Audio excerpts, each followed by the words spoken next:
dengan dua-duanya menjadi bekal untuk kita hadir senantiasa meramaikan rumah Allah Subhanahu wa taala. Semoga Allah Subhanahu wa taala menerima amalan ibadah puasa kita hari ini dan mengampuni semua salah dan khilaf kita. Amin ya rabbal alamin. Salawat dan salam buat junjungan alam baginda Sayyidina Muhammad sallallahu alaihi wasallam. Allahumma shalli ala Sayyidina Muhammad wa ala ali Sayyidina Muhammad wa sahbihi wa sallam tasliman katsiran. Kaum muslimin, kaum muslimat yang berbahagia, Allah Subhanahu wa taala memiliki kuasa penuh menciptakan apa yang Allah sukai, apa yang Allah kehendaki. Setelah Allah menciptakan makhluknya, Allah Subhanahu wa taala memilih mana yang lebih utama dibandingkan dengan yang lainnya. Allah Subhanahu wa taala menciptakan 1 tahun menjadi 12 bulan. Maka Allah Subhanahu wa taala memilih bulan Ramadan sebagai sayyidul syuhur, penghulu dari segala bulan. Allah Subhanahu wa taala menciptakan surga bertingkat-tingkat. Allah taala memilih surga Jannatul Firdausil A'la, surga Firdaus yang paling tertinggi. Allah Subhanahu wa taala menjadikan banyak manusia, menciptakan manusia dari Adam sampai akhir zaman. Manusia akhir zaman, berapa jumlahnya banyak manusia. Allah Subhanahu wa taala memilih Sayyiduna Maulana Syafi'una Muhammad sallallahu alaihi wasallam sebagai makhluk yang terbaik, dan kita sebagai umatnya umat yang terbaik, dan Al-Quran sebagai yang terbaik. Maka sudah menjadi hak kuasa Allah Subhanahu wa taala memilih mana yang lebih utama dibandingkan dengan yang lainnya.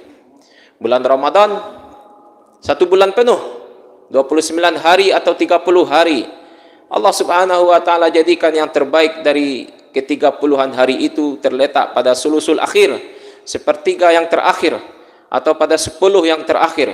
Wa rabbuka yakhluqu ma yasha'u wa yakhtar ma kana lahumul khiyarah. Rabb engkau, kata Allah, Rabb engkau yang telah menciptakan apa yang ia kehendaki, dan Allah juga memilih apa yang ia sukai, sementara buat mereka manusia tidak diberikan pilihan. Maka kita sebagai seorang muslim mesti mengenal, mesti tahu kapan waktu-waktu yang dimuliakan oleh Allah Subhanahu wa taala. Disuruh kita untuk mengejarnya, disuruh kita untuk memburunya. 10 terakhir dan kita berada pada hari-hari ini. Tidak lama lagi kita juga akan berpisah dengan bulan Ramadan. Maka Nabi sallallahu alaihi wasallam mengatakan dalam hadisnya, innamal a'malu bil khawatim. Amalan itu dilihat bagaimana menutupi. Bagaimana kita menutupi suatu pekerjaan. Bagaimana kita mengakhiri suatu pekerjaan, di sanalah dinilainya. Bagaimana kita menghentikan suatu perbuatan, di sanalah penilaiannya. Seringkali setiap hari Jumat kita mendengarkan khatib berpesan, wala tamutunna illa wa antum muslimun. Mungkin karena ayat ini terlalu sering dibaca oleh khatib, sehingga kita hanya menanggapinya sebagai rutinitas mingguan saja. Padahal maknanya sungguh luar biasa. Jangan pernah kalian mati kecuali kalian dalam keadaan pasrah diri kepada Allah Subhanahu wa taala, kecuali dalam keadaan muslim, karena hidayah bukan di tangan kita. Siapa tahu ada orang yang hari ini dia taat, tetapi sebelum kematiannya nauzubillah dia melakukan perbuatan dosa. Oleh senantiasa itu sering diingat-ingat oleh khatib di dalam setiap Jumatnya, jangan pernah kalian mati kecuali dalam keadaan muslim. Kita senantiasa berdoa kepada Allah. Allah Subhanahu wa taala memberikan kepada kita kekuatan menjaga keistiqomahan ini, senantiasa taat beribadah kepada Allah Subhanahu wa taala. Innamal a'malu bil khawatim. Amalan itu dilihat bagaimana kita menutupinya.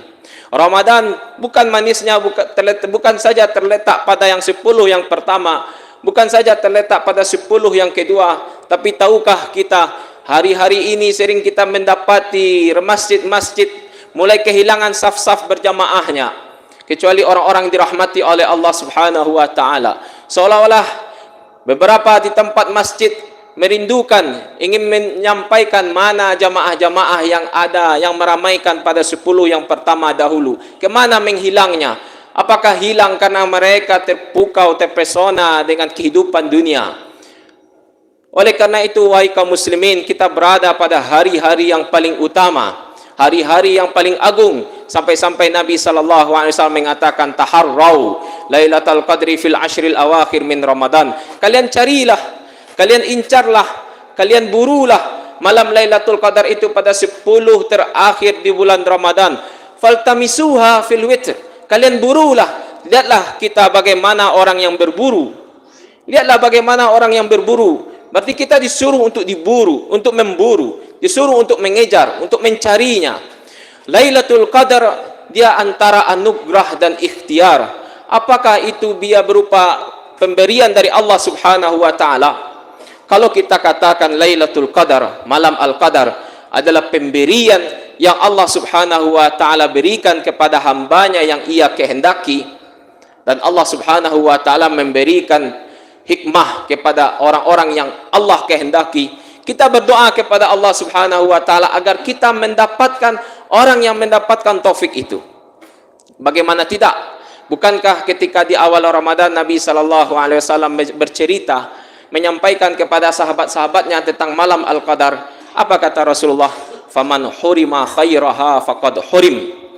Siapa yang terhalang mendapati kebaikannya, maka sungguh dia terhalang. Siapa yang tercegah untuk mendapatkan kebaikannya, ini kebaikan malam Lailatul Qadar, maka sungguh dia terhalang. Artinya apa? Berarti ini bisa saja Lailatul Qadar berupa anugerah, berupa pemberian yang Allah Subhanahu wa taala berikan kepada hamba-hambanya yang ia kehendaki. Makanya sering kita mendengar doa dari Imam Masjidil Haram live, langsung salat tarawih dan witir, dalam kunut witirnya sering kita mendengarkan doa imam itu, Allahumma la tahrimna Lailatul Qadr. Ya Allah, jangan engkau halangi kami, jangan engkau cegah kami untuk mendapatkan malam Al-Qadar. Kenapa? Ini berarti malam Al-Qadar adalah anugerah. Ini berarti malam Al-Qadar adalah pemberian yang Allah berikan kepada hamba-hambanya yang ia sukai, yang pada hamba-hambanya yang kehendaki. Dan kita ingin agar kita termasuk pada golongan hamba-hamba tadi. Kalau kita katakan malam Al-Qadar sebagai pemberian dari Allah Subhanahu wa taala, sebagai anugerah yang Allah berikan kepada hamba-hambanya yang ia sukai. Bukankah Sayyidah Aisyah, ibunda kita, bertanya kepada Rasulullah di dalam riwayat lain ketika bertanya, "Ya Rasulullah, ara'aita in wufiqtu Lailatul Qadr fabima ad'u?" Wahai Rasulullah, bagaimana pendapat engkau kalau aku diberikan taufik mendapatkan malam Al-Qadar, apa yang mesti aku baca? Coba lihat, Ibunda Aisyah bertanya, kalau aku diberikan taufik oleh Allah Subhanahu wa taala mendapatkan malam Al-Qadar, maka caranya adalah kita berdoa agar kita bisa mendapatkan anugerah yang Allah berikan kepada hamba-hambanya yang ia kehendaki. Allahumma la tahrimna Lailatul Qadr, Allahumma rzuqna Lailatul Qadr. Ya Allah, berikan kepada kami malam Al-Qadar itu, dijadikan kami termasuk hamba-hamba yang engkau kehendaki mendapatkan malam Lailatul Qadar. Kalau kita katakan malam Lailatul Qadar adalah berupa ikhtiar, usaha manusia, maka memang benar juga kita disuruh untuk mengejarnya. Dia berupa pemberian oleh Allah Subhanahu wa taala kepada hambanya yang ia kehendaki. Ia juga bisa berupa usaha. Artinya apa? Tidak cukup hanya dengan doa, dia mesti dilakukan dengan usaha. Makanya kita mendapatkan Rasulullah SAW sebagaimana disebutkan oleh Ibunda Aisyah, karena Rasulullah SAW yajtahidu fil ashril awakhir ma la yajtahidu fi ghairih. Rasulullah bersungguh-sungguh ketika masuk pada 10 yang terakhir. Berbeda kesungguhan Rasulullah dengan yang sebelum-sebelumnya. Berbeda kesungguhan Rasulullah SAW dengan 10 yang pertama atau 10 yang kedua. Kaum muslimin yang dimuliakan Allah Subhanahu wa taala, kaum muslimah yang berbahagia, Lailatul Qadar adalah sebuah pemberian yang Allah Ta'ala berikan kepada hamba-hambanya, dan kita disuruh oleh Allah Subhanahu wa Ta'ala untuk mengejarnya. Lihatlah bagaimana Rasulullah Sallallahu Alaihi Wasallam mensifati dirinya. Ibunda Aisyah mengatakan, karena Rasulullah Sallallahu Alaihi Wasallam idza dakhala al-ashr al-awakhir min Ramadan, Rasulullah kalau masuk pada 10 terakhir, ahyal lail wa syiddal mi'zar wa jadda wa aiqaza ahlah. 4 sifat Nabi menghidupkan malamnya.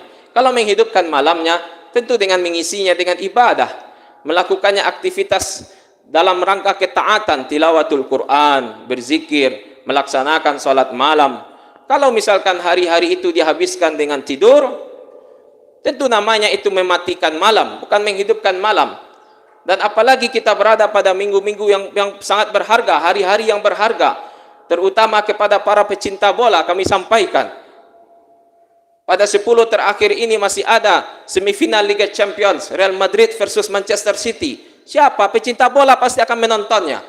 Kami sampaikan, berkorbanlah untuk 90 menit yang pertama ini. Masih ada 90 menit yang lainnya. Kejarlah malam Lailatul Qadar, karena itu hanya sekali. Karena itu hanya sekali dalam 1 tahun. Berapa Ramadan kita lewati?